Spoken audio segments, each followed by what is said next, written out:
Good afternoon, everyone, or evening. It's dinner time, and I'm going to make homemade pasta.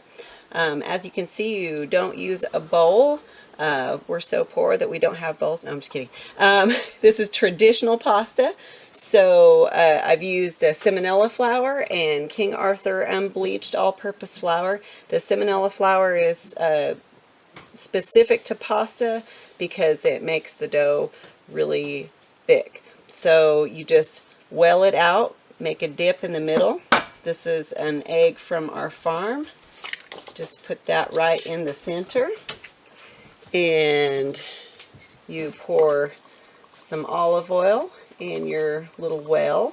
Now I usually use about 1/3 Simonella flour and 2/3 regular flour. A lot of recipes will call for half and half.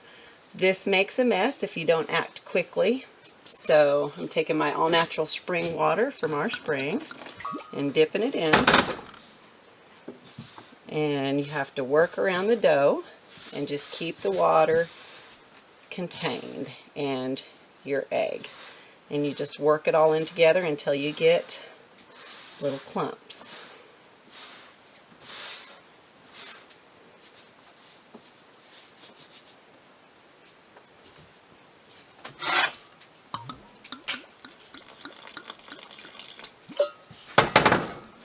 Eventually, if you keep working the dough, you will get a nice thick consistency. It takes a little while.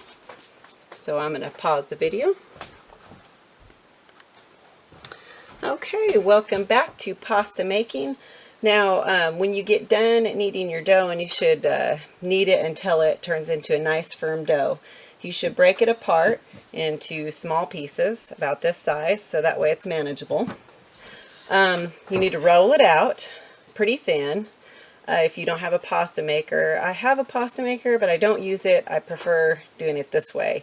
This is my rolling pin, and as you can see, it's not really a rolling pin, it's a dowel rod. I was watching a cooking show on television about how to do traditional pasta, and these ladies had this really cool pasta roller, and it looked to me like a dowel rod, and we happen to have one left over from a project, a closet project. So I went into the garage, cut it, sanded it, and have been using it for roughly about 10 years now. So you roll it out, and the reason why this extra long roller is good is because pasta dough is rather large, and you're not going to get what you need from a regular rolling pin. So the surface that I'm working on is stainless steel. Make sure you have a really clean surface because everything is being done on the surface and you don't want any bacteria invading your pasta. Now, my cutter that I use is this really super fancy pizza cutter that I bought from a fundraiser at the high school.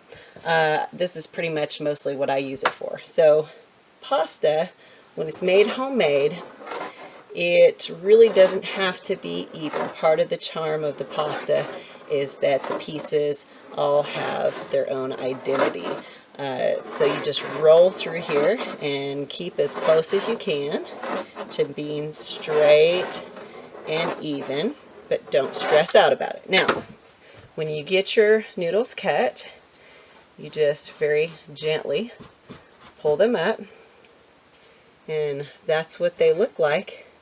And you put them on your plate and you roll them up like that into small bits and get your water super rolling boil, very, very hot water. You want to throw these fresh pasta noodles right into your rolling, boiling water, and you cook it for just a few minutes because it's fresh pasta. It doesn't take very long to cook it.